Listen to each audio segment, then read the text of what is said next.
Bismillahirrahmanirrahim. Assalamualaikum warahmatullahi wabarakatuh.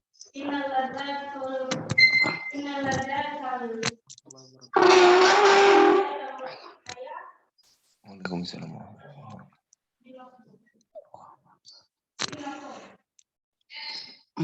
Sebentar nih.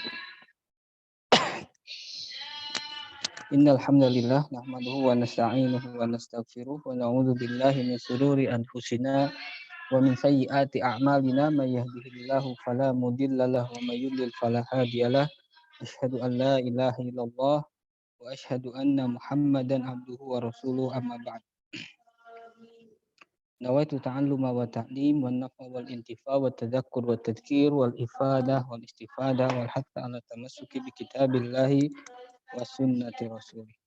Ini ada suara masuk nggak dari sini, suara selain saya?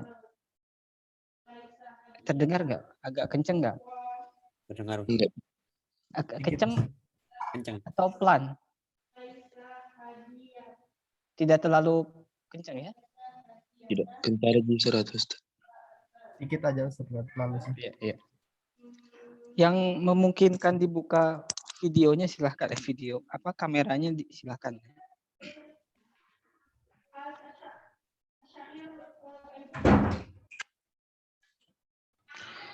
Terakhir kemarin sampai fikih ya, nomor berapa itu?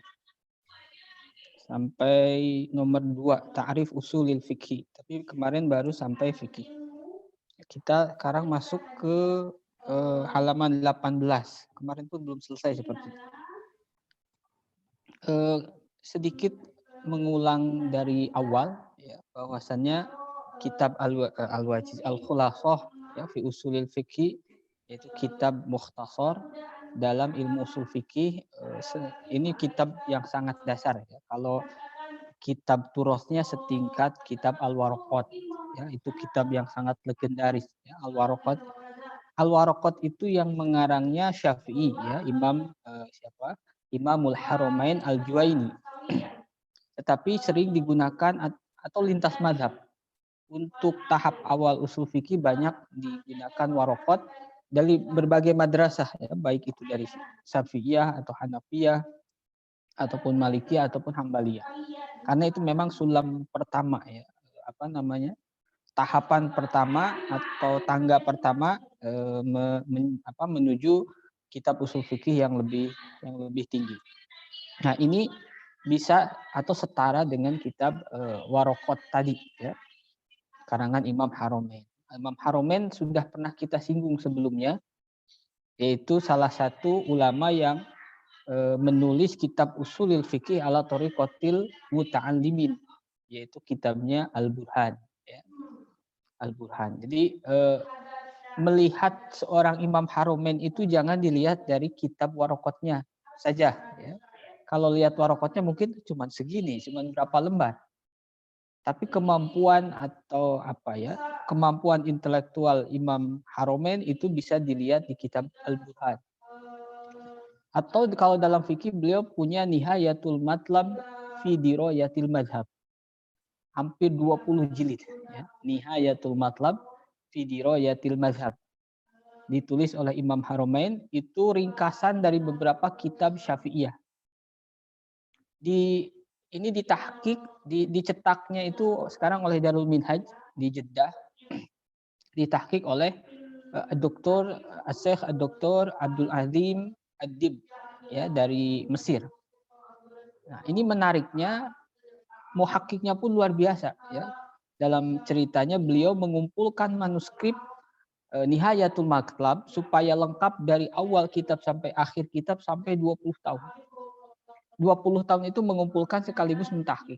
Jadi beliau mencari ke beberapa sumber manuskrip, ya, sumber makhtutat di Mesir, di Syam, bahkan ke Eropa, supaya manuskripnya lengkap.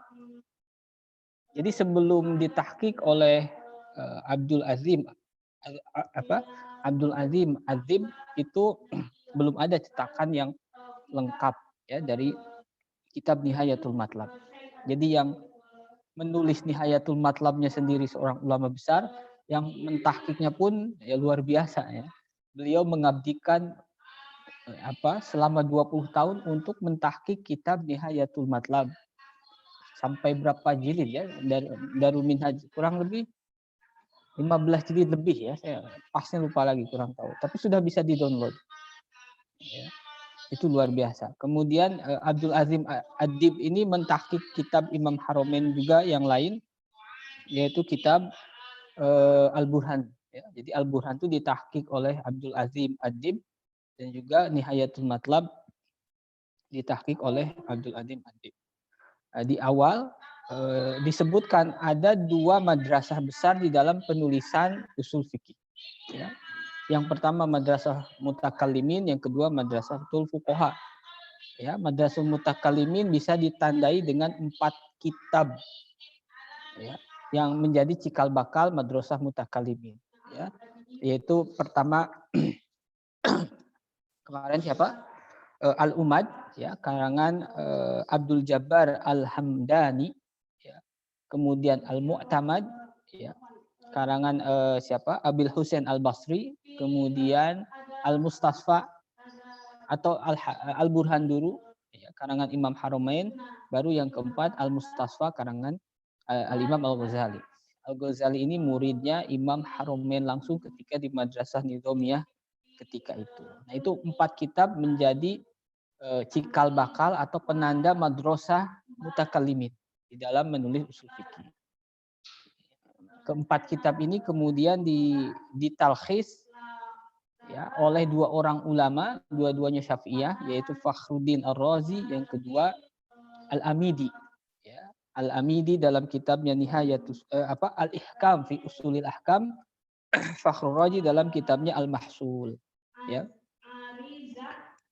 Nah, kemudian Al-Mahsul sendiri diringkas lagi dalam kitabnya Al-Minhaj, karangan Imam Al-Baydawi, ya, Al-Minhaj, karangan Imam Baydawi atau Al-Qadi Al-Baydawi. Kemudian yang Al-Ihkam tadi itu pun diringkas lagi oleh Ibnul Hajib, ya, dalam kitabnya Mukhtasar Muntaha. Itu ringkasnya, ya. Kemudian madrasah fuqaha itu pun cikal bakalnya dengan 5 kitab usul fikih dalam madhab Hanafi, ya. Ada Usulul Jassos, Taqdimul Adillah Lid-Dabusi, ada Usulul Bazdawi, ada Usulul Sarakhsi. Dan yang kelima Matan Al-Manar, ya. Dan yang saya tahu yang sering dipelajari di madrasah-madrasah Hanafi hari ini, ya, lembaga-lembaga pendidikan Hanafi, untuk usul fikih biasanya memang fokus ke Al-Manar. Karena kitabnya tidak terlalu tebal tapi isinya cukup padat, dan syarah Al-Manar ini cukup banyak, ya. Kalau di mazhab Syafi'i misalnya kitab Jam'il Jawami. Jam'il Jawami itu pensyarahnya banyak sekali, ya. Yang mensyarahi, kemudian dihasyiahi, kemudian dinazamkan, itu berkisar atau berputar pada kitab Jam'il Jawami. Nah, kalau dalam mazhab Hanafi itu kitab Al-Manar karangan Imam An-Nasafi. Nah, kemudian ada madrasah ketiga, yaitu yang menggabungkan 2 cara penulisan kitab usul fikih. Itu kalau kita bisa lihat dalam kitab Jam'il Jawami Tajuddin Subki dan kitabnya Ibnu Hammam, Kamaluddin Ibnu Hammam. Kitabnya At-Tahrir, ya. Itu sepintas. Selanjutnya musannif menjelaskan usulul fiqhi, ya. Apa itu usul fikih? Nah, musannif membedah terlebih dahulu atau menguraikan terlebih dahulu makna setiap kalimat dari murakkab usulul fikih. Usulul fikih ini tersusun dari 2 kalimat, usul dan fikih, ya. Apa itu usul, apa itu fikih? Lalu apa itu usulul fikih? Kemarin sudah, ya. apa itu usul? Usul itu sesuatu yang dibangun di atasnya yang lain. Kalau ibarat rumah ya pondasinya. Di atas pondasi kan dibangun yang lain. Adapun furu ya lawannya usul itu yang di atasnya. Ya, rumahnya apanya? Temboknya itu disebut dengan furu. Nah, usul fikih itu nanti ibaratnya seperti itu menjadi pondasi dari fikih. Kemudian selanjutnya musannif menjelaskan tentang fikih. Tadi usul, kemudian fikih. Nah, ta'rif yang dikutip oleh musannif ini ta'rif Imam Haramain dalam kitab Al-Warqat. Mungkin ada yang sudah mengecek itu ini ya. Apa fikih itu? Ma'rifatul ahkam syar'iyyah allati tariquha al-ijtihad. Ya. Mengetahui hukum-hukum syar'i allati tariquha al-ijtihad yang jalan mendapatkannya dengan cara ijtihad. Ya. Di sini mungkin bisa dibedakan ada ahkam syar'iyyah. Jadi kemarin mungkin disinggung juga ya, kemarin agak banyak disinggung terkait dengan fikih. Kalau ta'rif yang kedua, yang paling banyak dipakai sampai hari ini adalah ta'rif yang kedua, yaitu al-ilmu bil ahkam syar'iyyah, al-amaliyah, al-muktasabah, al-muktasab min adillatiha at-tafsiliyah. Itu yang disebutkan dalam kitab Qawaid Fiqhiyah yang Dr. Labib ya. Al-ilmu bil ahkam syar'iyyah al-amaliyah. Jadi mengetahui hukum syar'i yang amali. Ya. Fikih itu fikih itu membahas tentang hukum syar'i amali. Jadi tidak cukup hukum syar'i tapi hukum syar'i yang amali. Amali itu apa? Yang praktis, ya. Yang praktis, sholat, puasa, zakat, semuanya kan untuk apa? Semuanya kegiatan fisik, kegiatan luar ya, praktis. Nah, makanya dari ahkamu syar'iyyah al-amaliyah kita bisa dari sini kita bisa sudah masih ada suaranya, sudah enggak ada ya?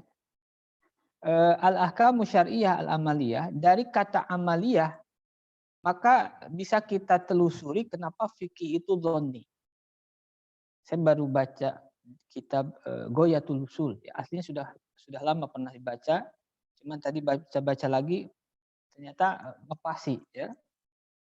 Jadi fikih itu al-ahkamu syar'iyyah al-amaliyah, hukum syar'i yang praktis.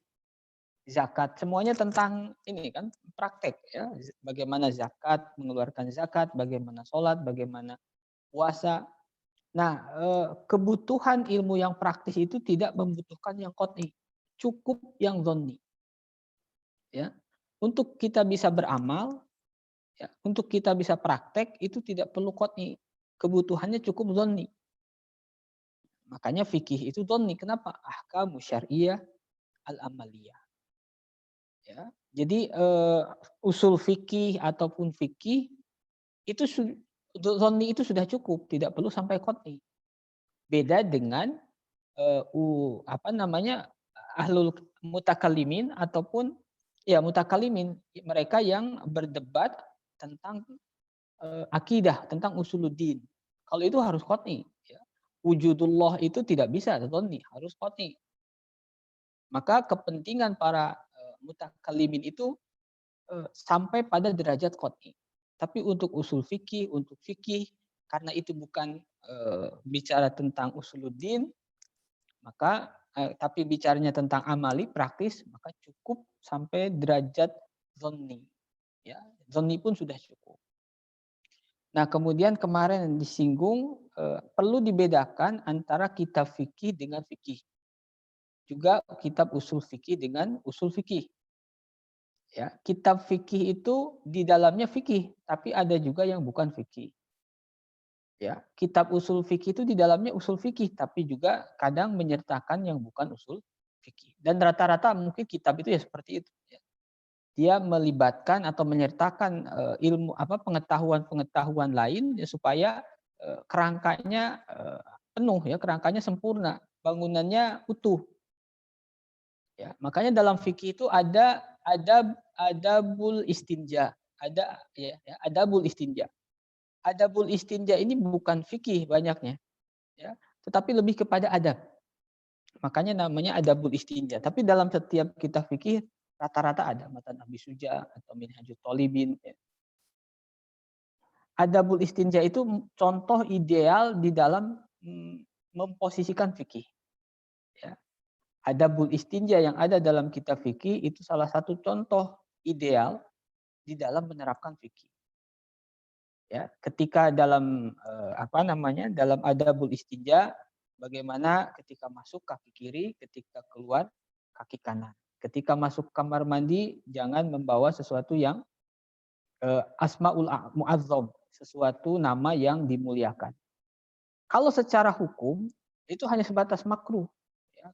Kaki kanan itu makruh. Tapi kalau bicara adabul istinja, maka dahulukan yang kiri ketika masuk, dahulukan yang kanan ketika keluar, jangan membawa sesuatu yang nama-nama yang dimuliakan. Ya.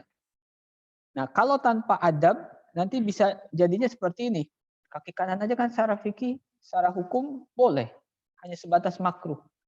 Itu fikih tapi tidak memakai adab. Ya, kalau memakai adab itu pandai menempatkan sesuatu pada tempatnya. Makanya adabul istinja di dalam kitab fikih itu salah satu model menerapkan fikih pada tempatnya. Di luar kitab fikih itu banyak, misalnya Bidayatul Mujtahid, Bidayatul Hidayah Al-Ghazali. Itu bisa lihat adabul imam, adabul makmum, adabul salat, adabul siam, adabul jum'ah. Ya. Materinya apa? Materinya fikih, tetapi dipilihin fikih atau hukum-hukum yang afdol. Ya. Datang lebih awal, kemudian baca surat ini, baca surat itu kalau Jumat, ya. Itu kalau hanya sebatas fikih.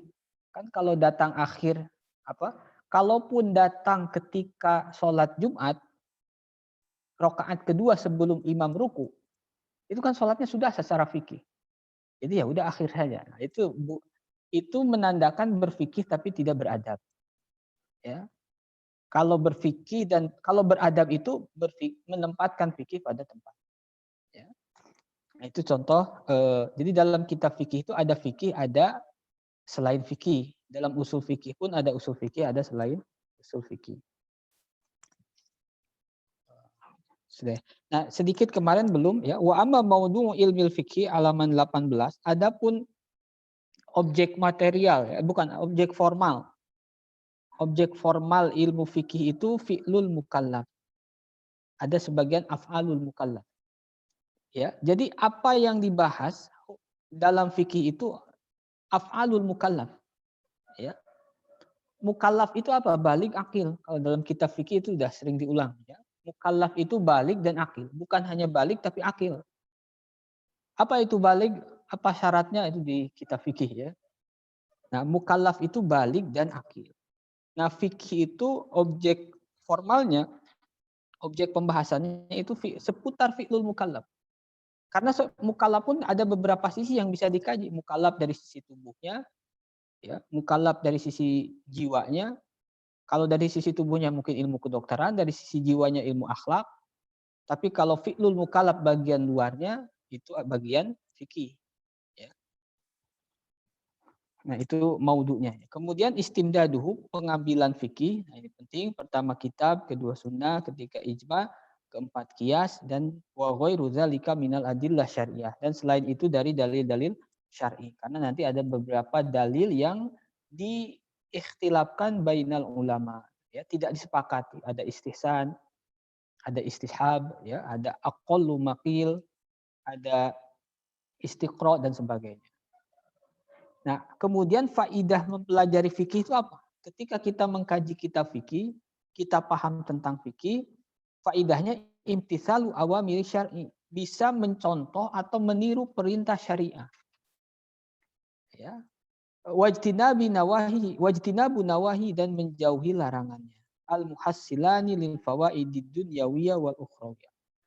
Ya, kita bisa meniru perintah-perintah syar'i. Syar'i memerintahkan kita sholat, nah kita berupaya untuk meniru semirip mungkin dengan yang dilakukan oleh yang diperintahkan oleh syar'i melalui baginda Rasulullah Shallallahu Alaihi Wasallam. Nah, faidah fikih itu ya, imtisalu awamiri syar'i wajtinabu nawahi, atau menghindari larangannya. Nanti misalnya dalam bab al-hayawan, al-ma'kul, wa ghairil ma'kul, ya. Mana saja binatang-binatang yang dihalal, yang boleh dimakan, mana yang tidak. Ya. Kemudian larangan ketika haji itu apa saja. Nah, itu diketahui dalam fikih. Dengan fikih, dengan paham fikih, dengan mengkaji fikih, kita bisa ijtinabun nawahi, menghindari larangan-larangan Allah Subhanahu wa taala. Masuk ke halaman 18. Ada yang bisa bantu baca agak cepat mungkin? Siapa? Edi bisa bantu baca? Nomor 2 saja. Kenapa? Nomor 2, iya. Nomor 2. Usulul fiqhi istilahan wa ma ta'rif usulil fiqhi Biasanya istilahan. diawali dengan ini ya. Qaulal mu'allif rahimahullah. Qala al-musannif Atau rahimahullah. hafidahullah, afwan. Hafidahullah, masih hidup beliau.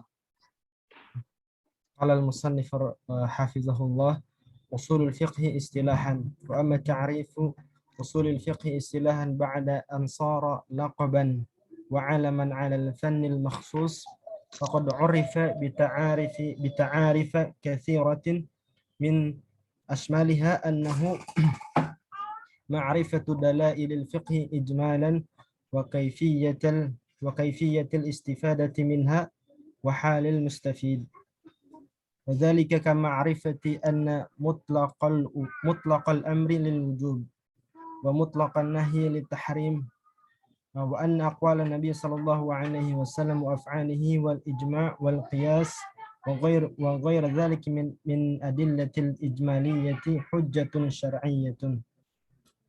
فالمعتبر في حق الأصول معرفة الدلائل من حيث الإجمال، وهذا قيد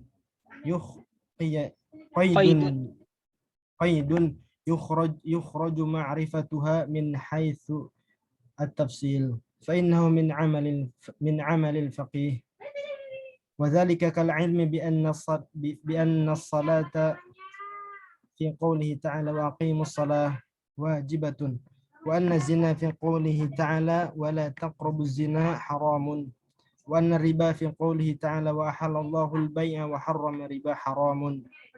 والفرق بين الدليل الإجمالي والدليل التفصيلي أن الدليل الإجمالي لا يتعلق بجزئية معينة بخلاف الدليل التفصيلي. فقوله تعالى وأقيموا الصلاة خاص بالصلاة لا علاقة له بالزكاة ولا بالحج، وقوله تعالى وآتوا الزكاة خاص بالزكاة لا علاقة له بالصلاة ولا بالحج. ولذلك سمي دليلا تفصيليا لأنه خاص بجزئية معينة لا علاقة له بغيرها، بخلاف قولنا الأمر للوجوب فإنه لا بخلاف قولنا الأمر للوجوب فإنه لا تعلق به بجزئية لا تعلق به بجزئية معينة، وإنما هو شامل لكل أمر، فهو يشمل قوله تعالى وأقيموا الصلاة وآتوا الزكاة وجاهدوا في الله واتقوا الله وغير ذلك من الأوامر. فحيثما وجدنا صيغة الأمر في كلام الشارع حملناها على الوجوب حيث لا قرينة تصرفه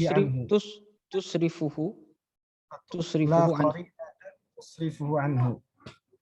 فالدليل الإجمالي لا علاقة له بالجزئية بخلاف الدليل التفصيلي فإنه يدل على جزئية معينة ويتعلق بها ولا يتعاداها إلى جزئية أخرى. وأما كيفية الاستدلال بالدلائل الإجمالية وهي الفقرة الثانية في تعريف أصول الفقه، فالمراد بها كيفية استنباط الأحكام الشرعية منها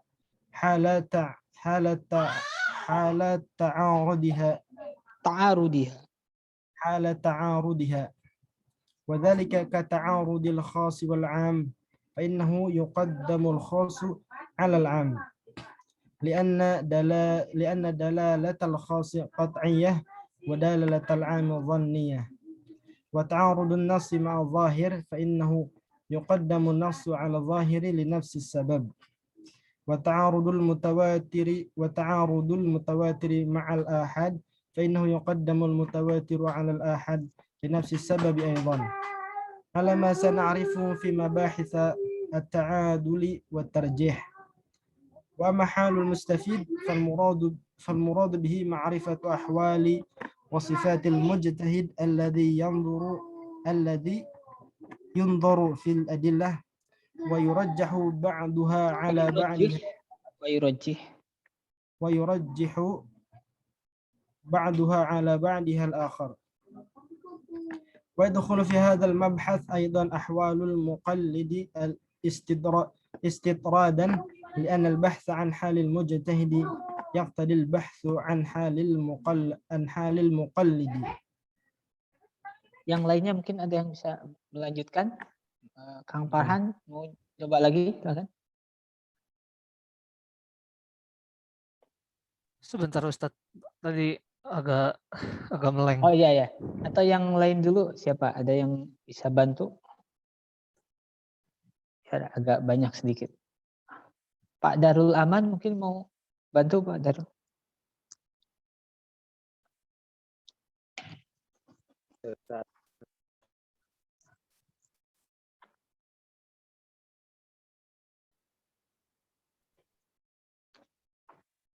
Atau saya baca saja ya.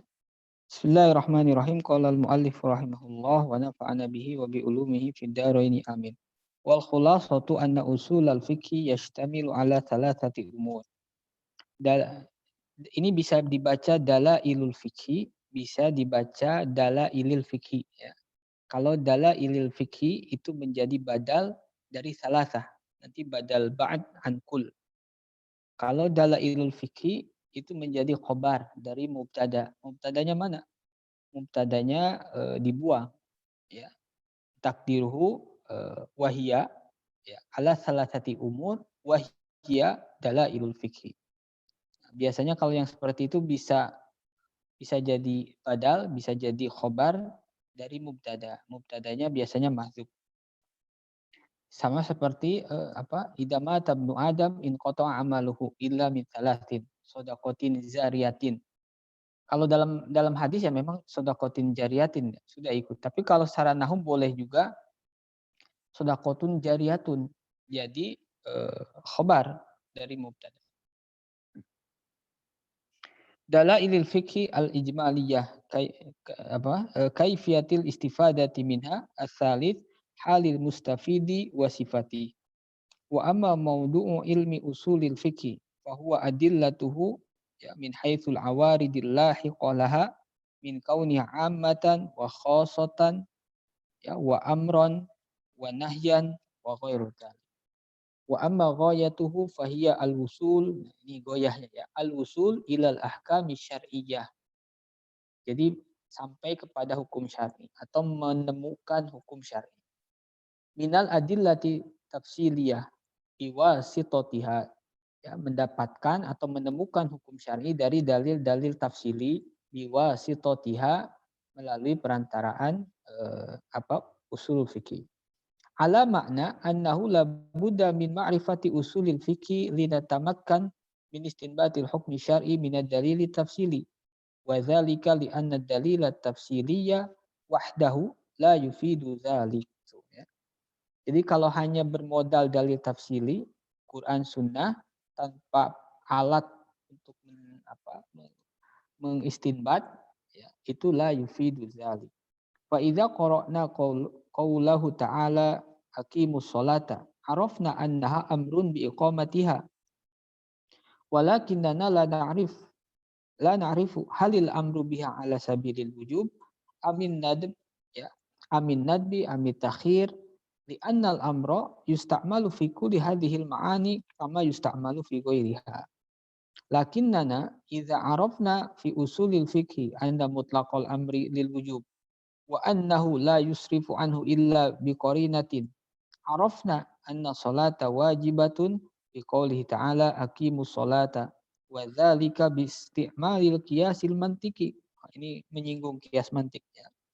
Fanaqulu fanaqulu aqimu fi qaulihi ta'ala atau fanaqulu aqimu fi qaulihi ta'ala aqimu salata amrun wa hadza huwa dalilu tafsili wal amru lil wujub wa hadza huwa dalilul ijmali fatakunu natijatu anna salata wajibatun wa hakadha naqulu fi qaulihi ta'ala la ta'kulur riba la ta'kulu nahyun wan nahyu lit tahrim fa aklu riba haram wa bihadza yatabayyanu lana annahu laula usulal fiqhi lamma istata'na istinbatal ahkam syar'iyyah min adillatiha at-tafsir. Walid jahli bihadzal ilmi zallat terpleset ya. Zallat aqdamu katsirin mimman tasaddaru lil ilmi wal fatwa. Karena ketidaktahuan ilmu ini atau tidak dipelajari dengan serius, maka banyak tergelincir katsirun mimman tasaddaru lil ilmi bil fatwa. Mereka yang memberanikan diri ya berfatwa. Duna ma'rifatin bih fa ahalla haramallah wa harrama halalah. Falal ilmi biddalil ijmali wahdahu yufid. Di sana fala ya. Ya, walal ilmi biddalil tafsili wahdahu yufiduhu. Ya. Fala budda min ijtima'i dalilaini lil wusuli ilal hukmi syar'i. Haitsu yantazimu minhuma qiyasuk tirani. Ini salah satu model qiyas dalam mantik ya, ada qiyas istironi, ada qiyas istisnai ya. Qiyas uktironi minasyaklil awal indal manatiqoh. Manatiqoh itu ahli mantik ya. Yakunu dalilu tafsili fihi muqaddimatahu sugro. Ya, wad dalilul ijmali muqaddimatahu kubro. Wan natijatu hiyal hukmu syar'i. Ini masih mukadimahnya lumayan panjang ya. Ya, sekarang masuk kepada usul fikih, memaknai usul fikih secara istilah. Ya, kalau kemarin usul fikih dibahas per lafad, per kalimah, ya usul dan fikih. Sekarang usul fikih sebagai sebuah alaman. Alam itu sudah atau lakoban sudah jadi nama khusus satu ilmu yaitu ilmu usul fikih. Nah, kata musannif, usul fikih itu urifa bi ta'arif katsirah min asya. Usul fikih itu dita'rifi dengan berbagai ta'rif. Dalam beberapa kitab memang kadang berbeda. Sebentar, saya coba lihat Minhaj Baidawi.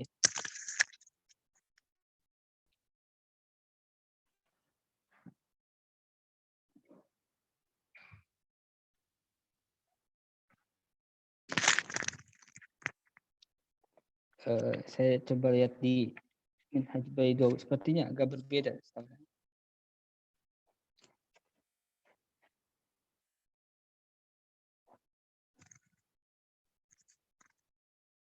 Oh, sama ya.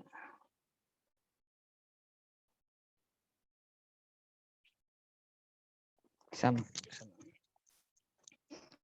Nah, ada beberapa ta'rif ya, tapi musannif tidak menjelaskan. Di Minhaj Baidawi ternyata sama.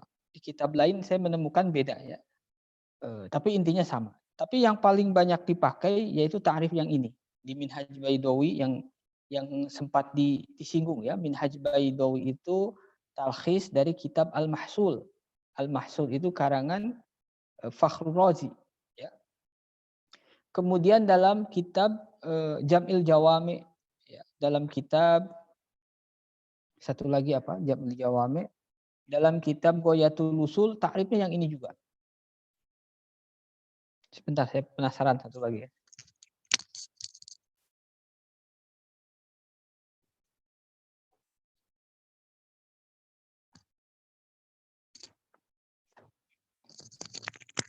Kita coba lihat di Al-Luma ya.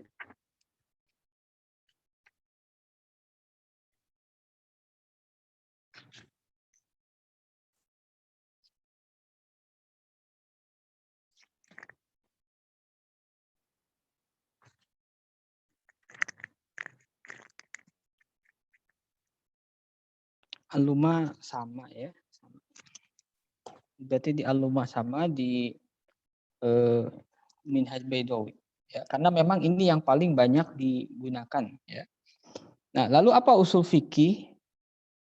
Usul fikih itu ma'rifatu dalailil fikih ijmalan. Mengetahui dalil-dalil fikih secara ijmal. Ya, tadi kan ada fikih, ada usul fikih. Fikih itu hukum syar'i amali, ya, dhonni. Jadi fikih itu sudah jadi produknya, sudah jadi hukumnya. Ya. Nah, sebelum jadi fikih, fikih terbentuk karena dalailul fikih. Tidak mungkin ada fikih tanpa ada proses istinbat. Nah, proses istinbat ini melibatkan beberapa dalil. Ada dalil ijmali, ada dalil tafsiri.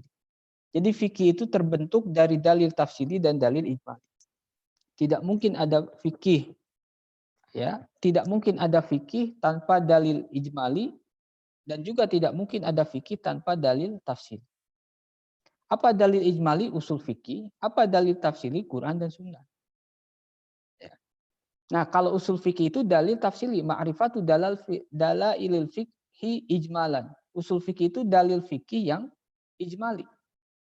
Makanya kaidah usuliyah itu kan al-amru lil wujub, ya, kemudian dalalatul am ala afrodihi qat'iyah, kemudian as-sunnah mansukhun bil Quran wal Quran la yunsakh bis sunnah misalnya. Itu kan dalil ijmali semua, tidak ada hubungannya dengan informasi tertentu, ya. Makanya usul fikih di sini disebutkan ma'rifatu dalailil fikih ijmalan, mengetahui dalil-dalil fikih yang ijmali. Yang ijmali itu yang tadi al-ijma hujjah, al-amru lil wujub dan sebagainya. Ya. Kalau dalil tafsirinya itu yang mana? Ya, Quran dan Sunnah, ayat-ayat Quran dan hadis-hadis Rasulullah Shallallahu Alaihi Wasallam. Usul fikih itu tidak berkepentingan dengan dalil tafsiri. Ya. Usuli itu tidak berkepentingan dengan dalil tafsiri. Usuli itu yang penting mengkonstruksi dalil ijmali. Nanti yang menerapkannya itu ada faqih. Faqih itu orang yang menggunakan dalil ijmali untuk mengistinbat hukum dari dalil tafsiri. Dan biasanya kullu faqihin usuliyun. Setiap faqih itu biasanya usuli. Ya, Imam Syafi'i ya faqih ya usuli. Al-Ghazali ya faqih ya usuli. Ya. Tapi secara pembagian kerjanya, ya, kalau usuli itu biasanya hanya mengkonstruksi dalil-dalil ijmali. Ya. Tapi kalau faqih itu menemukan hukum dengan menggabungkan atau mengoperasikan usul fikih ke dalam dalil tafsiri. Atau bahasa lainnya mengoperasikan dalil ijmali kepada dalil tafsiri. Mengoperasikan usul fikih ke dalam Al-Quran dan di dalam As-Sunnah. Ya. Itu yang pertama. Jadi usul fikih itu dita'rifi dengan tiga hal. Ya. Yang pertama ma'rifatu dalail fikih ijmalan. Yang kedua kaifiyatul istifadati minha. Nanti yang ketiga halul mustafid. Usul fikih itu kaifiyatul istifadati minha. Ya. Cara-cara atau jalan-jalan mengambil faidah minha dari dalailul fikih, ya, minha dari dalailul fikih. Nah, yang lebih spesifiknya yang dimaksud kaifiyatul istifadati minha itu yaitu bagaimana mentarjih dalil-dalil fikih ketika bertentangan. Ketika nampak bertentangan, ya, saya pakai istilah nampak. Karena aslinya tidak bertentangan, tidak ada ayat Quran bertentangan dengan ayat yang lain. Atau ayat Quran bertentangan dengan hadis, itu tidak mungkin. Tetapi dalam pandangan mujtahid nampak itu bertentangan, aslinya tidak.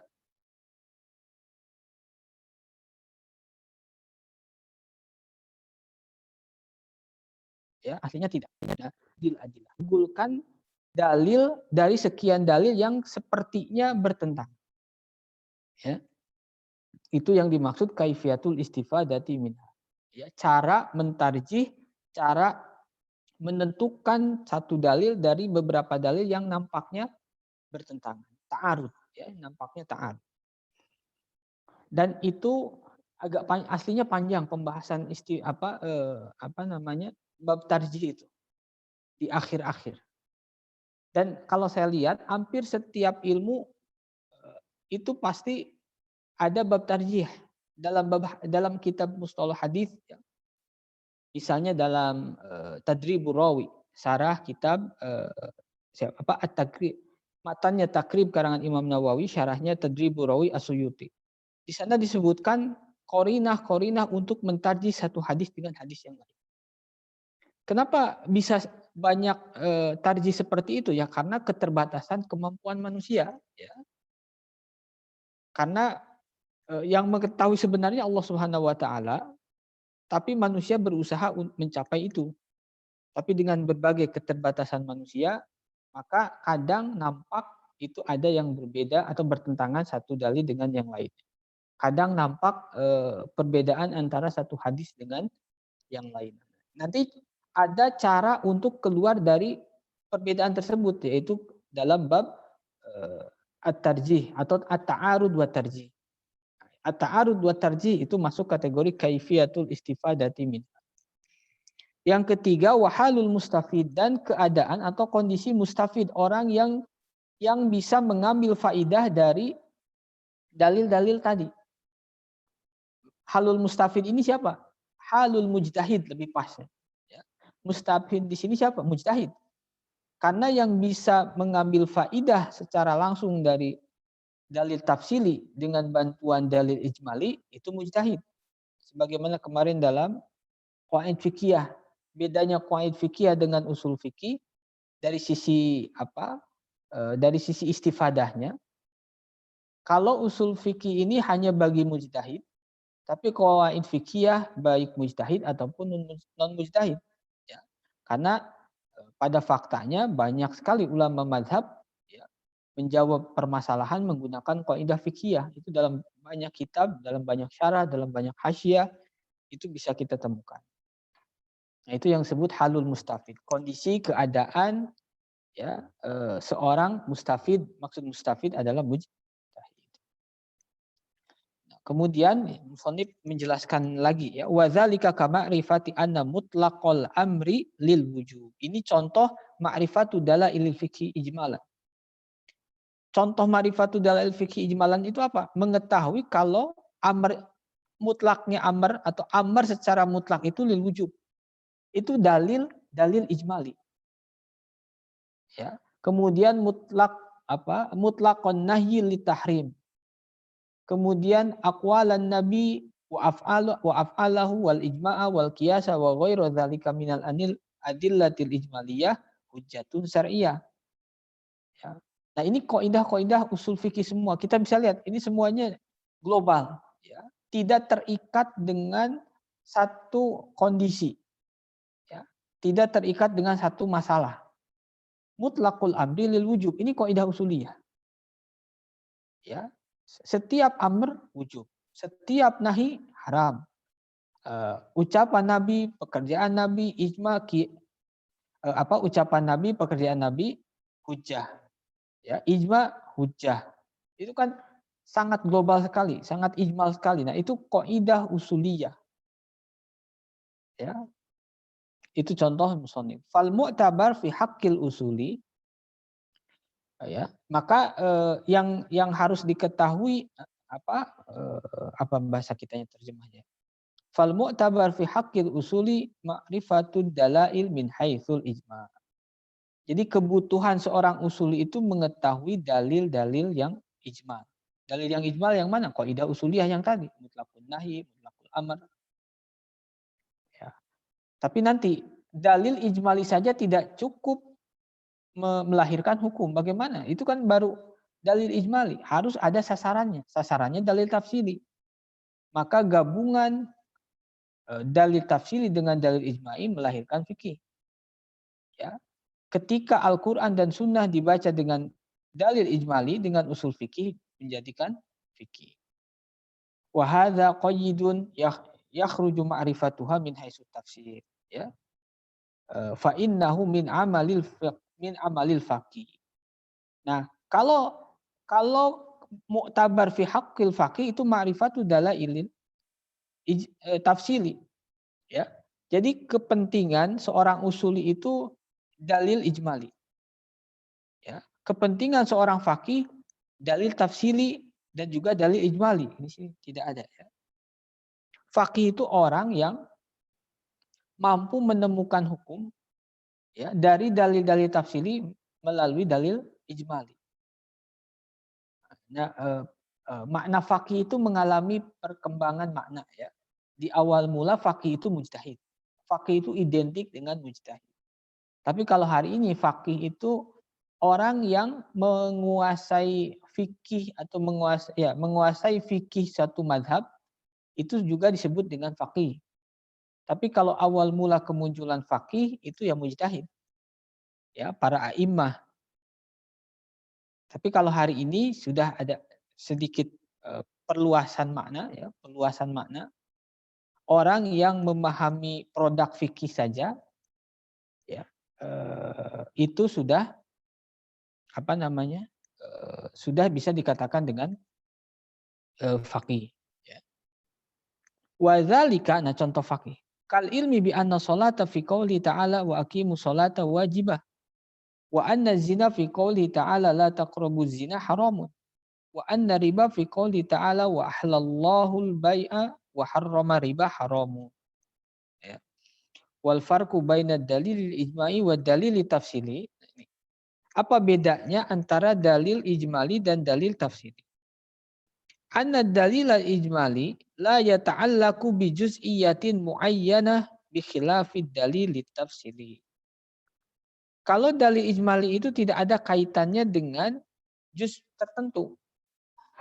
Ya sama seperti ya, tadi saja kaidah mutlaqul al-amru lil wujub. Itu kan tidak ada kaitan dengan juz'i.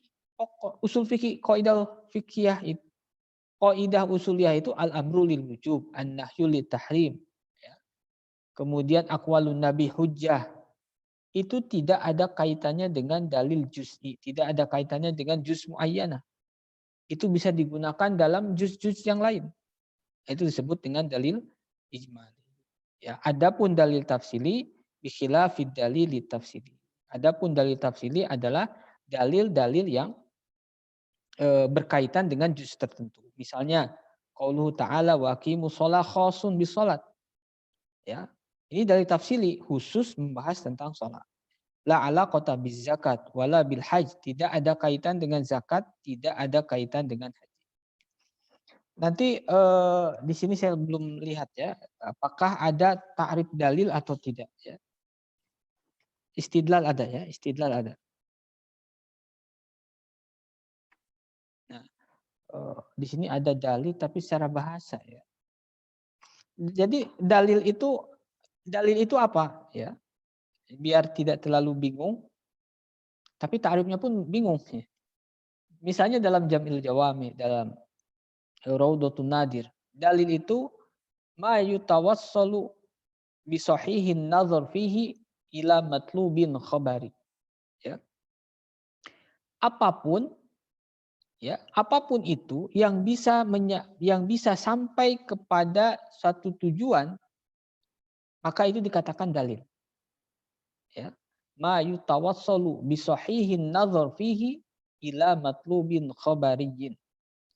Apapun itu, ketika bisahihin nazar, ketika dipikirkan secara benar, maka dia bisa sampai kepada satu maksud tujuan. Jadi dalil itu menurut usuli itu madah, bahan mentah, bahan baku. Ya, misalnya aqimus sholata, itu dalil. Kenapa? Itu bahan baku, belum jadi hukum. Kemudian al-amru lil wujub itu pun dalil karena itu baru bahan baku. Al-amru lil wujub itu belum bisa melahirkan hukum. Maka menurut usuli dalil itu bahan baku. Dalil itu apa istilahnya? Madiyun, bahan pokoknya. Kalau ingin jadi hukum perlu perlu diproses kembali. Ya. Jadi usul fikih itu dalil, Quran itu dalil juga, hadis itu dalil juga. usul fikih dalil ijmali, Quran sunnah dalil tafsili. Ya. Usul fikih bisa menjadikan orang tahu hukum, ya. Ayat Al-Quran dan sunnah pun bisa melahirkan hukum. Ya, cuma nanti kalau usul fikih saja tanpa dalil tafsiri tidak mungkin sampai kepada hukum. Begitupun orang hanya mengetahui Quran dan hadis, hanya tahu, tapi tanpa perantaraan usul fikih dia pun tidak akan sampai kepada hukum. Ya. Nah, walidzalika summiya dalilan tafsiliyan li'annahu khasun bi juz'iyyatin muayyanah. Oleh karena itu aqimus shalat wa atuz zakat itu dikatakan dalil tafsili. Kenapa dalil tafsili? Karena itu berkaitan dengan satu masalah, dengan satu qadiyah, ya, dengan satu dengan satu juz'iyah. Ya. Masalahnya tadi tentang sholat, masalahnya tentang zakat. Kalau kaidah usuliyah nggak ada kaitan dengan bab zakat, bab sholat, itu ijmali saja global. Ya. Nah, bikhilafi qaulina itu berbeda dengan ketika kita mengatakan al-amru lil wujub. Fa innahu la ta'allaqa bi juz'iyyah muayyanah wa innama huwa syamilun likulli amri. Ya. Ini masih menjelaskan tentang perbedaan dalil ijma'i dan dalil tafsiri. Kalau dalil ijmali itu, ya, contohnya al-amru lil wujub. Al-amru lil wujub tidak berkaitan dengan satu permasalahan apapun. Yang penting ketika ada amr di dalam dalil tafsili itu lil wujub. Ya. Al-amru lil wujub, perintah itu untuk wajib. Itu kan sebuah proposisi, sebuah kaidah usuliyah yang tidak berkaitan dengan apapun. Pokoknya al-amru lil wujub, sunnah hujjah. Ya. Makanya bisa kita ketahui kalau itu adalah dalil ijmali. Ya.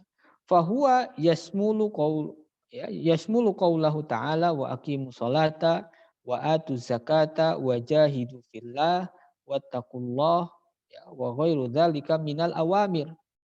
Ya, pokoknya setiap ada amar dalam dalil tafsili, dalil ijmali itu bekerja. Ya. Fahaitsuma wajadna sigotal amri fi kalami syari' hamalnaha 'alal wujub haitsu la qarinata tusrifuan. Pokoknya ketika kita mendapati amr di dalam kalam syari', ya, perkataan syari' itu yang membuat syariah yaitu Allah Subhanahu wa taala baik dalam Al-Qur'an ataupun hadis. Rasulullah itu bukan syari'. Rasulullah itu kadang disebut syari' itu majazan. Syari' itu ya Allah. Rasulullah itu hanya menyampaikan syariatnya Allah. Tapi kadang disebut Allah wa rasuluhu, ya, misalnya asyari' Muhammadun, asyari' Nabi Muhammad. Itu majaz. Aslinya syari' itu hanya Allah. Ya. Nah, makanya fi kalami syari' ini mencakup Quran dan sunnah, Quran dan hadis. Ya. Hamalnaha 'alal wujub. Pokoknya ketika mendapati amar baik dalam Quran, dalam sunnah, maka kita bisa mengatakan bahwa perintah itu adalah wajib. Aqimus shalah, salat itu wajib. Atu zakah, ya, zakat itu wajib. Nanti cara kita sampai kepada wajib bagaimana? Itu tugasnya mantik. Aqimus sholata amrun. Wa kullu amrin lil wujub. Ya. Lalu apa? Natijahnya aqimus sholata wajibun. Ya. Jadi tadi kan fikih itu bisa lahir perpaduan antara dalil ijmali dan dalil tafsili. Nanti dalam menyusun dalilnya itu, dalil tafsili yaitu Quran atau hadis, ya, ayat-ayat Quran, hadis-hadis itu bisa dijadikan muqaddimah ula. Usul fikih pasti menempati muqaddimah kubro. Ya. Jadi dalil tafsili itu menempati atau kita tempatkan sebagai muqaddimah sugro. Dalil ijmali muqaddimah kubro. Kalau menempatkannya sudah benar, maka otomatis melahirkan natijah, melahirkan hukum. Ya, aqimus sholata amrun. Itu muqaddimah sughra. Ya, mendirikan sholat itu amr, perintah. Wa kullu amrin lil wujub. Dan setiap perintah adalah wajib. Itu muqaddimah kubra. Nah, kalau menyusunnya sudah benar, pasti kesimpulannya benar. Ya. Maka natijahnya apa? Natijahnya aqimus sholata lil wujub. Ya, aqimus sholata wajibah. Itu pun hamalna alal wujub haitsula qarinata tusib. Amrul lil wujub itu kan hukum asal. Ketika tidak ada qarinah yang memalingkan dari wajib. Kalau ada qarinah-qarinah yang memalingkan dari wajib, dia tidak jadi wajib. Makanya nanti dalam bab amr, amr itu maknanya bisa al-irsyad, maknanya bisa litakhir, maknanya bisa yang lainnya, litahdid bahkan. Tergantung qarinah yang melingkupinya. Fadalilul ijmali la alaqata lahu bil juz'iyat. Dalil ijmali itu ya hukum asalnya tidak ada hubungan dengan juz'iyat. Ya.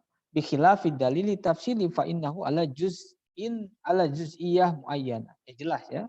Dalil tafsili itu aqimus shalat wa atuz zakat ya. Wattaqullah wajahidu fillah. Itu kan juz'i semua. Aqimus shalat tentang salat. Atuz zakat tentang zakat. Jahidu fillah tentang jihad. Wa amma kaifiyatul istidlal bil bidalail ijmaliyah, ini yang sudah barusan disampaikan. Wa hiya al faqratu tsaniyah fi ta'rifi usulil fiqih. Afwan ini bukan. Ini masuk kepada ta'rif yang kepada bagian yang kedua. Ya. Tadi usul fikih itu pertama ma'rifatu dalailil fikhi ijmalan. Kemudian yang kedua usul fikih itu kaifiyatul istifadati minha. Nah, ini menjelaskan poin kedua dari ta'rif usul fikih. Wa amma kaifiyatul istidlal bidalailil ijmaliyah. Adapun cara mengambil istidlal ya, mengambil dalil atau mengambil hukum dengan dalil-dalil ijmali, wa hiya al-faqratu tsaniyah fi ta'rif usul fikih. Fal muradu biha kaifiyatu istinbatil ahkami syar'iyyah minha hala ta'arudiha. Ya. Jadi kita bisa lihat lagi halaman 19. Ya. Halaman 19 paling awal usul fikih itu ma'rifatu dalailil fikih ijmalan. Yang pertama. Yang kedua wa kaifiyatul istifadati minha. Nah, musannif ingin menjelaskan apa maksud kaifiyatul istifadatu minha. Kaifiyatul istidlal minha itu kaifiyatus istinbatil ahkami syar'iyyah minha hala ta'arudiha. Ya. Yaitu bagaimana mengambil hukum atau menarik hukum ketika dalil-dalilnya itu nampak bertentangan. Maka usuliyun itu membuat aturan, membuat tuntunan bagaimana menyelesaikan dalil-dalil yang nampak bertentangan. Tujuannya apa? Supaya bisa mengambil hukum. Karena kalau bertentangan kita tidak akan pernah bisa mengambil hukum. Kalau masih bertentangan maka kata usuliyun tawakuf. Kalau ini benar, ini benar.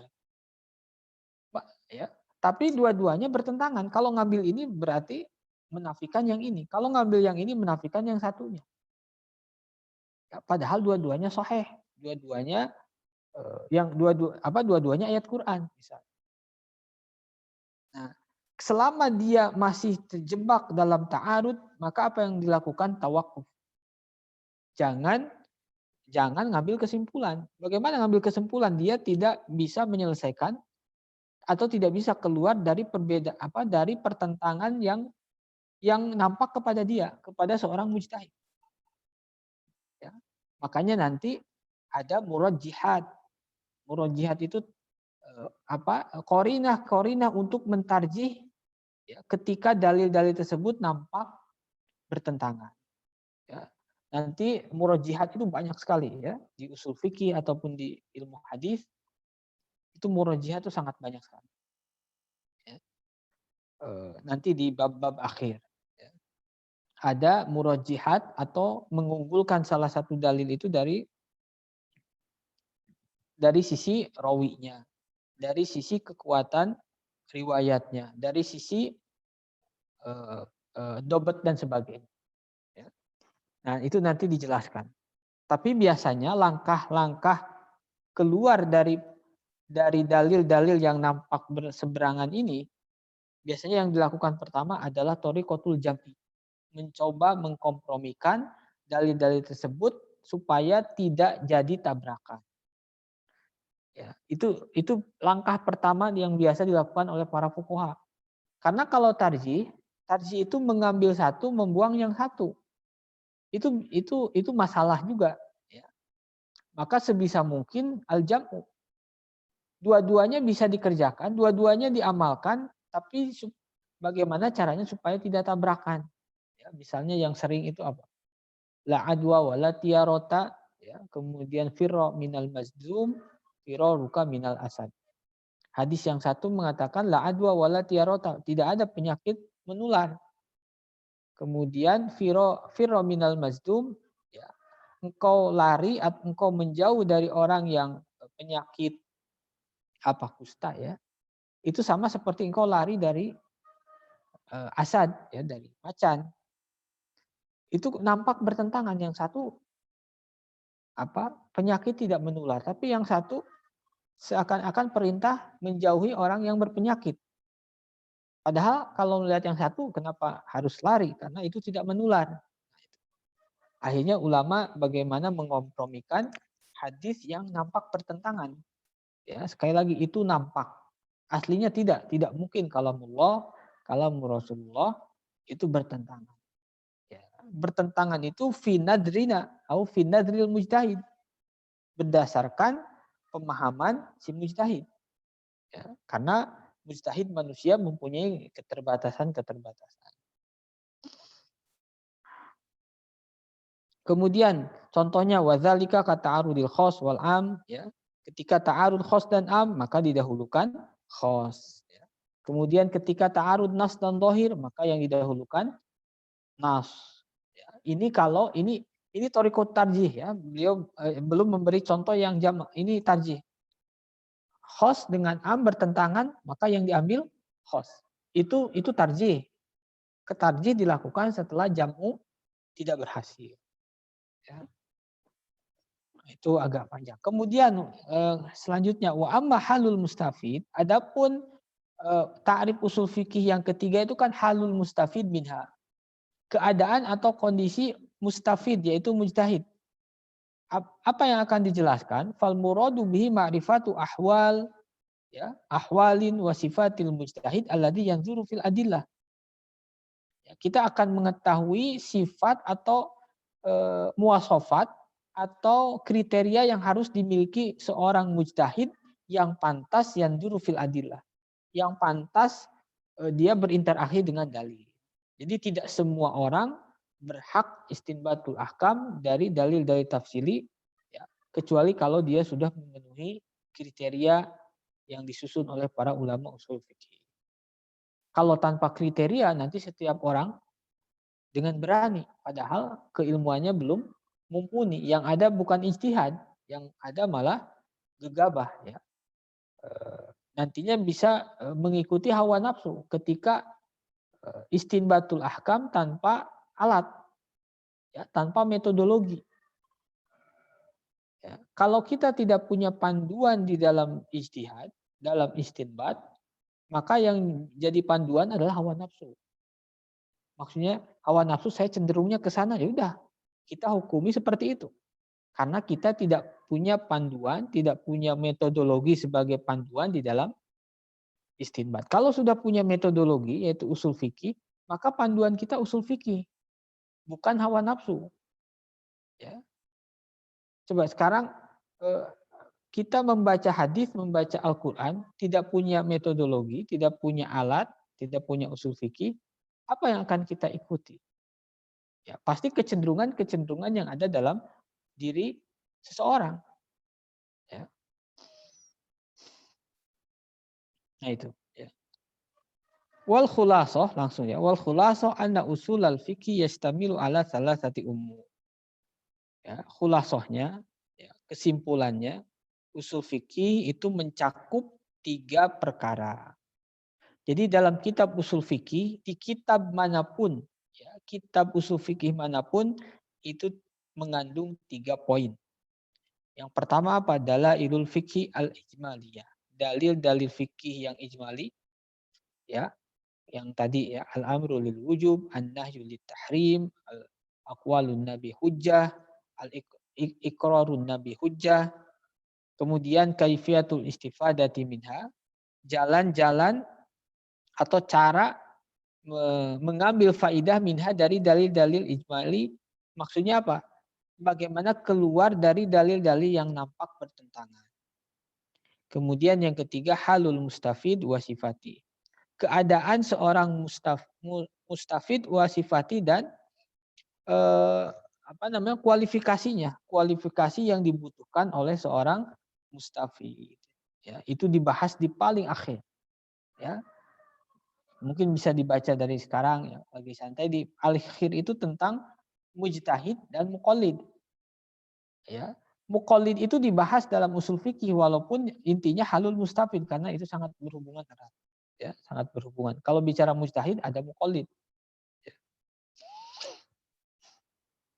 Kemudian wa amma maudu' ilmi usulil fikih. Kemudian maudu'nya, ya, objek wilayah kerja usul fikih itu di mana? Fahuwa adillatuhu, yaitu dalil-dalil usul dalil-dalil fikih min haitsul awarid al-lahiqah laha min kauniha ammatan wa khassatan wa amron wa nahyan wa ghairu dzalik. Ya. Maudu usul fikih itu ya dalil. Dalil tafsili di sini enggak ada ya. Min haitsul awarid al-lahiqah alaiha. Dari sisi awarid. Awarid itu apa ya bahasa kitanya ya? Bukan penghalang. Yang memalingkan ya. Al-awarid pemalingan allahiqatulaha yang ada dalam dalil tersebut. Contohnya ya. Contohnya al-amru lil wujub. Kemudian kita menemukan dalil tafsiri tentang amr. Nah, ketika kita mau mengistinbat hukum itu tidak serta-merta ketika mendapati amr ya, ketika mendapati amr atau dalil tafsiri yang ada perintahnya, kita langsung menghukumi itu wajib. Kenapa? Karena nanti ada al-awarid al-lahiqah. Ada awarid-awarid, ada pemalingan-pemalingan dari kaidah asal. Makanya nanti al-amru itu hukum asalnya lil wujub, tapi bisa jadi selain lil wujub. Amr itu bisa lil nadab, amr itu bisa lil irsyad, amr itu bisa lil tahdid, ya, tahdid itu menakuti dan sebagainya. Itu dalam usul fikih. Kemudian wa amma goyatuhu, ya, goyahnya hasil akhir dari usul fikih itu apa? Al-wusulu ilal ahkam syariah. Sampai kepada hukum syar'i. Maksudnya sampai itu sampai menelurkan hukum syar'i, sampai melahirkan hukum syar'i, sampai menemukan hukum syar'i minal adillati tafsiliyah biwasitatiha. Dari tafsir. Jadi akhir dari usul fikih itu kita mengetahui hukum syar'i dari Quran, dari sunnah. Ya, itu hasil akhir. Tadi kalau fikih apa hasil akhirnya? Al-imtithal awamirillah wajtinabu nawahi. Ya. Kalau fikih itu hasil akhirnya apa? Kita bisa mencontoh amal Rasulullah, kita bisa menjauhi larangan Rasulullah, larangan Allah melalui Rasulullah. Itu fikih. Karena fikih itu sudah amali. Tapi kalau usul fikih hasil akhirnya apa? Kita sampai kepada hukum syar'i. Ya. Dari mana hukum syar'i dapatkan? Ya dari perpaduan dalil ijmali dan dalil tafsiri. Alamana annahu labuda min ma'rifati usulil fikhi linatamakkana min istinbatil hukmi syar'i min ad-dalili tafsili wa dzalika li anna dalila tafsili wahdahu la yufidu dzalik. Ya. Jadi musannif ingin menegaskan bahwa hukum bisa ditemukan itu melibatkan dua dalil. Dalil tafsili dan dalil ijmali. Itu harus dua-duanya. Kita bermodalkan dalil tafsili saja tanpa dalil ijmali, la yufidu dzalik, tidak akan menemukan hukum. Atau dalil ijmali saja tanpa dalil tafsili, itu pun tidak akan menemukan hukum. Untuk dapat menemukan hukum, maka modalnya dalil ijmali dan dalil tafsili. Dalil ijmali digunakan untuk membaca dalil tafsili.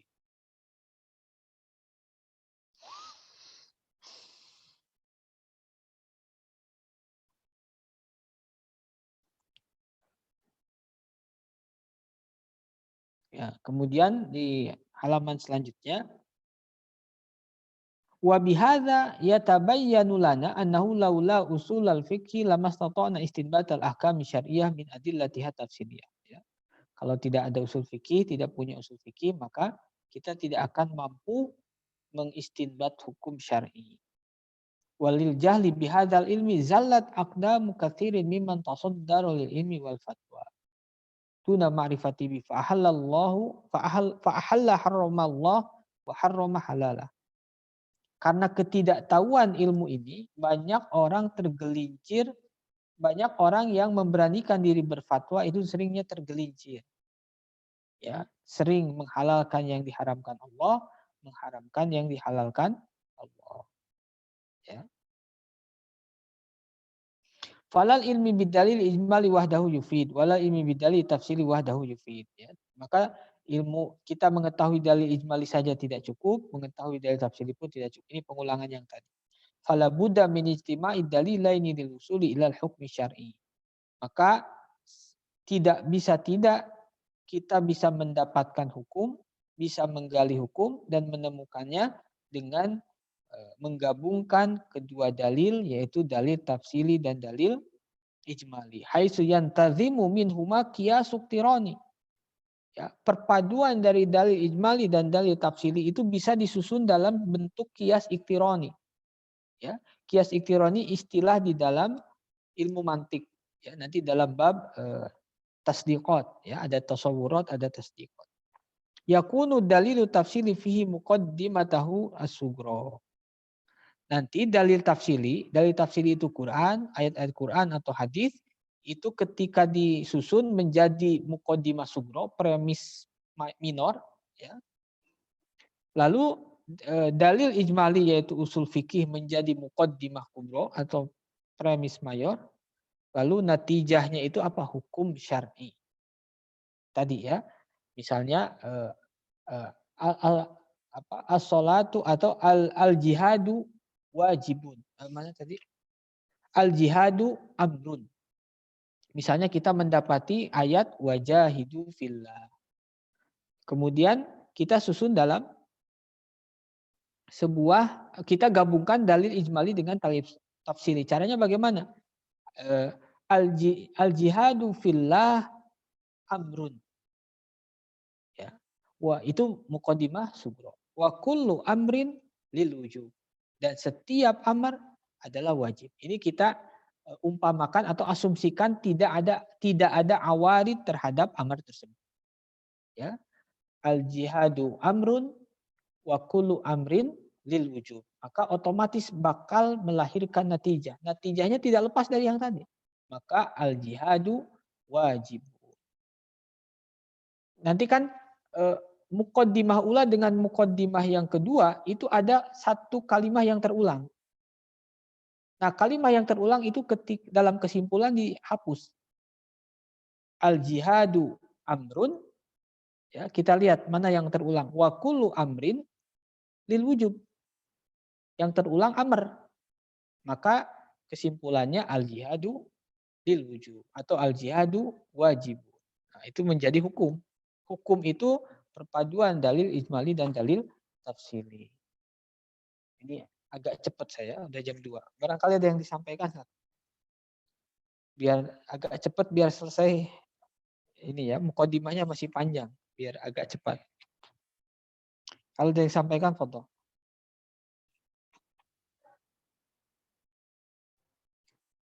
Ustaz. Ya, Fadol. Alhamdulillah.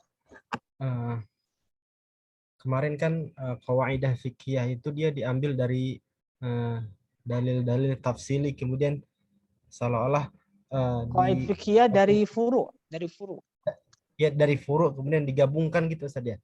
Ya, Digabungkan kaidah yang besar begitu. Kan gitu ya. digabungkan gimana? Digabungkan? Ya, tadinya furunya macam-macam, dibuatlah kaidah kayak yang menyerupai untuk menaungi Iya. furu. Dan dia ada pijakannya seperti kemarin yang al-amru bimaqasidiha, ada pijakannya di dalil tafsili yang hadis innamal a'malu binniyat itu Ustaz. Iya.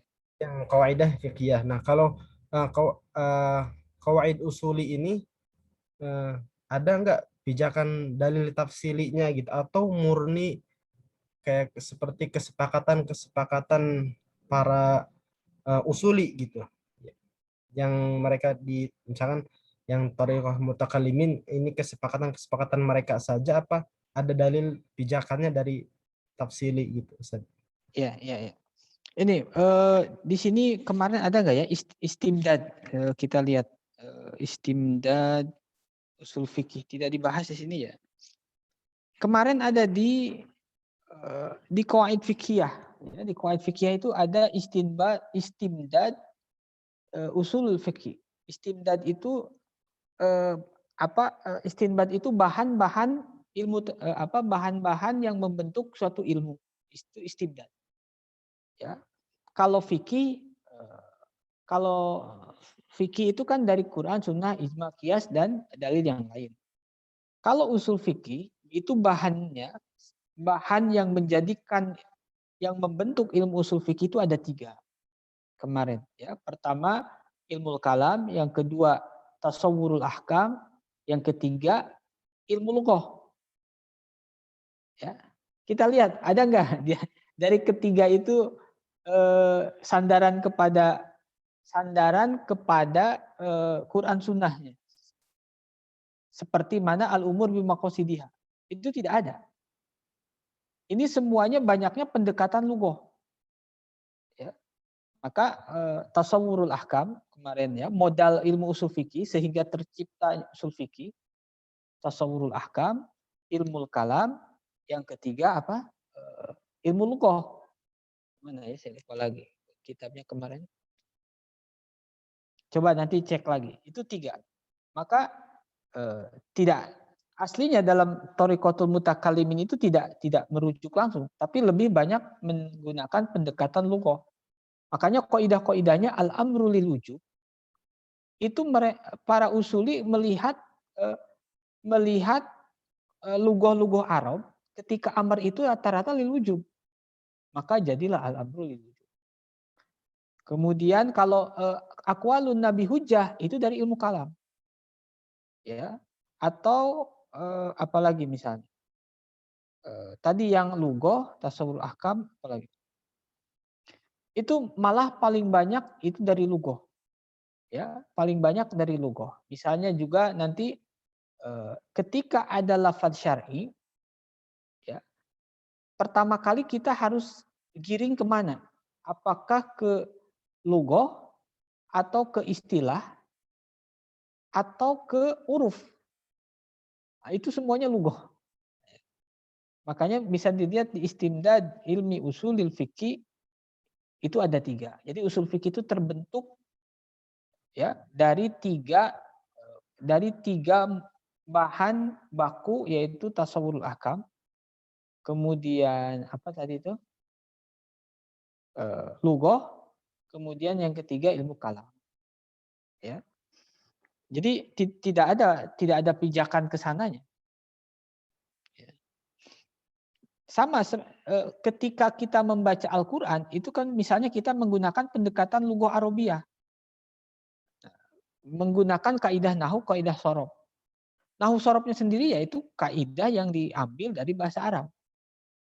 Nah, mungkin nanti ada rujuk ada pijakannya tapi tidak langsung, bahwa kaidah nahu, kaidah sorob itu kaidah bahasa Arab yang diambil dari kalamul Arab sebelum Quran diturunkan dan juga dari Quran yang diturunkan. Mungkin itu bisa ya, tapi tidak secara langsung. Mungkin itu sejauh yang saya tahu seperti itu. Iya, Bagaimana? Ada yang ada di apa? Kemarin yang materi kita yang qawaid fikih ada ya. ada lihat. saya lihat ya, halaman berapa? Kayaknya kemarin Halaman 14 kelewat Ustaz. ya. Saya Oh lihat. iya yang ini kemarin kayaknya nggak kebahas ya, lupa saya lewat. Ya, itu dari kitab Al-Ihkam fi Ushulil Ahkam Al-Amidi ya. Al-Amidi yang sudah kita singgung. Al-Amidi itu talkhis dari dari empat kitab mutakalimin ya. Nah, ini bisa jadi berbeda dengan usulul fikih istimdadnya ya. Saya belum lihat kitab Hanafi terkait mabadinya. Kalau dalam Hanafi istimdad fikih usul fikih itu bisa jadi ditambahkan furu'ul imam. Ya. Karena usul fikih mereka berangkat dari furu' imam. Salah satunya. Kalau ini karena thariqatul mutakalimin yang dicantumkan oleh Syekh Labib, maka ilmu kalam, Arabiyah dan tasawurul ahkam. Ya, mungkin itu ya. Allahu alam. Barangkali Itu kemarin apa Ustaz? sepertinya agak Tasawwurul ahkam ya. itu maksudnya gimana Ustaz? Tasawurul Ya. ahkam itu hukum-hukum taklifi atau hukum-hukum wadi. Tadi kan kaidah usuliyah itu al-amru lil wujub. Nah, wujubnya itu dari mana? Itu dari ahkam, tasawurul ahkam. Dalam lughah itu tidak mengenal wajib, sunnah. Ya, dalam ilmu Arabiyah itu kan tidak ada wajib, sunnah, mubah. Nah, ada kaidah usuliyah akhirnya terbentuk al-amru lil wujub, an-nahyu lil hurmah. Itu karena ada bantuan ahkam. Ya, ahkam yang 5 yang hukum taklifi itu. Sehingga melahirkan kaidah al-amru lil wujub, an-nahyu lit tahrim. Kalau nahyunya dalam lugah Arabiyah ya dikenal dalam ilmu Arabiyah, tapi kalau haram, wajib, makruh itu modalnya dari ahkam tasawurul ahkam ya, atau dari ahkam syar'i. Istilahnya ya, bukan ini ya. Istilah hukum syar'i nanti dipakai di dalam kaidah usuliyah. Seperti itu.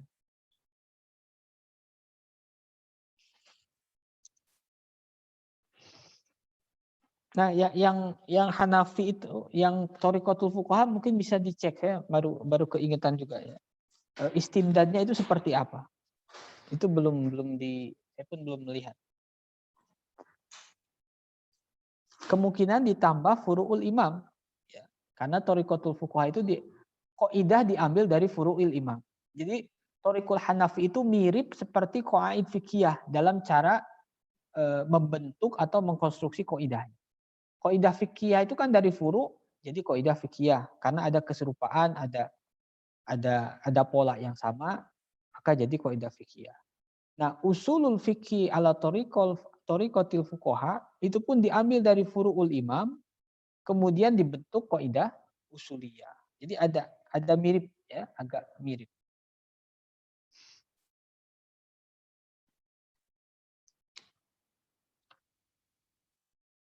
Barangkali ada lagi setelah.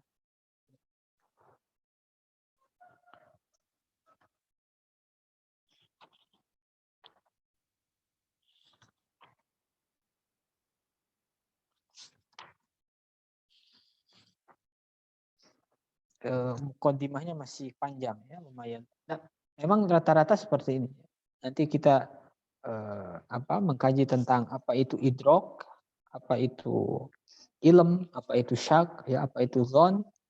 Kemudian nanti menjelaskan apa itu dalil, apa itu hukum syar'i. Nah, itu lumayan agak panjang. Tapi itu modal kita. Ya. Nah, tadi tasawurul ahkam itu nanti maksudnya yang akan kita bahas di pembahasan selanjutnya tentang hukum syar'i. Ya. Jadi kepentingan membahas hukum syar'i di sini, kenapa? Karena hukum syar'i menjadi salah satu istimdad dari kaidah usuliyah. Tidak mungkin ada kaidah al-amru lil wujub kalau tidak melibatkan wujub, ya, tasawwurul ahkam.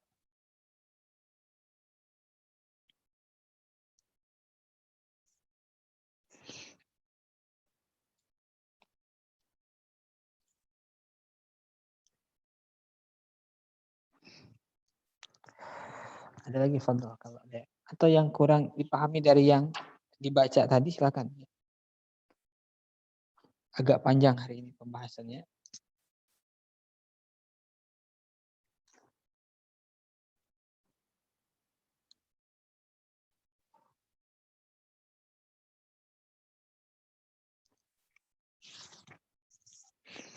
Tidak ada. Kalau Jumat pagi, Jumat jam 8 ada yang bekerja tidak, Pak? Atau jadwalnya tabrakan atau tidak? Kalau kemarin misal tabrakan, Pak. biasanya tabrakan enggak? Saya kemarin tabrakan, tapi ini lagi coba ngajuin perubahan jam gitu. Mudah-mudahan Yang bisa. lain, kalau yang lain ada lagi enggak yang tabrakan? Kalau misalnya tabrakan, nanti kalau bisa ya, nanti juga tergantung jadwal di admin. Sabtu tapi agak pagi gitu, setengah berapa ya, 5:30 gitu ya. Biasanya kan kalau kerja jam berapa berangkat? Jam 7:30 ya, atau jam berapa? Ya boleh Sabtu. Boleh sih. Yang Sabtu setengah libur 7. juga saya. Sabtu ya. Atau Jadi kalau saya gambarannya 5:30 ya, 5:30 selesai 6:30. Tapi nanti lihat saya sampaikan ke admin. Ada yang tabrakan nggak 6:30 Sabtu? 6:30, 5:30. 5:30 Ibnu bisa. WIB, Zat. Iya, WIB ya. Berarti ada yang di selain WIB? Ana WIB sih. WIB ada. Tapi mungkin yang di Sumatera pagi banget itu mungkin, Zat, setengah 7. Oh iya Pak, Sumatera ya. Iya. Kalau saya kan di Jawa, di Bogor. WIB. Ada Sumatera Pak? Oh belum, itu masih subuh ya? Iya. Iya, kepotong azan subuh ya. Paling 6:30 ya. Kalau 6:30 bagaimana? Jam 6 mungkin Ustaz. Jam 6. Ada yang dari Sumatera, Pak Darul Aman dari Sumatera. Di Medan. Kalau Medan, kalau 4:30 terlalu subuh ya. Belum subuh malah. Jam 5. Belum Kalau- subuh di sana. Kalau subuhnya jam berapa? Jam 5 Ustaz, jam 5. Jam 5 lewat 2 menit. Berarti kemungkinannya 6:30 ya. Oke. 5:30 paling bisa. 5:30 di sini, di sana 4:30 ya, belum subuh ya. Kepotong subuh. Sumatera masih WIB loh Ustaz, ya kan? Oh iya Sumatera kirain. Iya Masih itu WIB. yang Wita sama Timur ada enggak? Yang Yang Wita agak Malaysia, siang. Ustaz. Yang Saya Malaysia. sebenarnya itu. Samarinda, Zat, cuma sementara masih di Bogor ini. Oh iya bisa. Oh iya Bukan udah Malaysia, berarti Ustaz. Saya Yang juga Malaysia kalau kan Malaysia beda. itu 6:30 ya di sana ya. Di sini 5:30, sana 6:30. Iya. Kalau 6:30 insya Allah. Ya sudah, berarti nanti sampai ada keputusan dari admin, saya ajukan nanti 5:30. Jadi Sabtu paginya 5:30 usul qawaid fikih, usul fikihnya siang. Itu kalau nanti disetujui oleh admin. Biar kalau jam 8 Jumat mungkin jam-jam kerja juga. Tapi sebelum ada keputusan dari admin, mungkin masih jadwal lama. Kalau sudah diputuskan admin, baru pekan depan mulai Sabtu 5:30. Cukup ya? Ada yang disampaikan tidak? Ustaz, itu kemarin saya tanyakan kayaknya kita butuh ilmu apa mantik gitu yang supaya apa ya, karena kayak masih belum nyambung belajar usul, masih pusing di bahasanya, itu banyak bahasa-bahasa mantik gitu Ustaz. Iya, iya. Kemarin yang apa yang dari antum itu yang untuk dibaca saya cari-cari di online nggak ketemu, terus Belum di ketemu. PDF juga belum ketemu saya. Hmm. Apa ya, buku apa yang mudah gitu sehingga Ada ketika satu lagi tadi ini namanya ilmu mantik karangan Al-Ibrahimi. Ya. Itu katanya orang Indonesia yang belajar di Azhar, tapi udah lama itu, kita sudah agak lama. Nah itu mungkin sepertinya ada di internet ya, ilmu mantik Al-Ibrahimi. Itu orang Indonesia yang belajar di Azhar. Mungkin bisa sambil dilihat di ini saja, Mas, di YouTube. Di YouTube coba ketik, ya itu bisa diikuti. Nanti kalau ada yang masih nanggung atau kurang paham bisa ditanyakan. baik, Nah, Ustaz, memang agak Ustaz. rumit ya, ilmu mantik itu agak rumit juga. Saya pun ya beberapa permasalahan kadang masih kebingungan juga. Nah, itu sudah jam berapa ya? Jam 2 lebih ya, 2:30 Mas. Kita cukupkan sekian. Alhamdulillahirabbil alamin. Subhanakallahumma bihamdika asyhadu an la ilaha illa anta astaghfiruka wa atubu ilaik. Wallahu a'lam bishawab. Assalamualaikum warahmatullahi wabarakatuh. Waalaikumsalam warahmatullahi wabarakatuh. Saya tutup ya.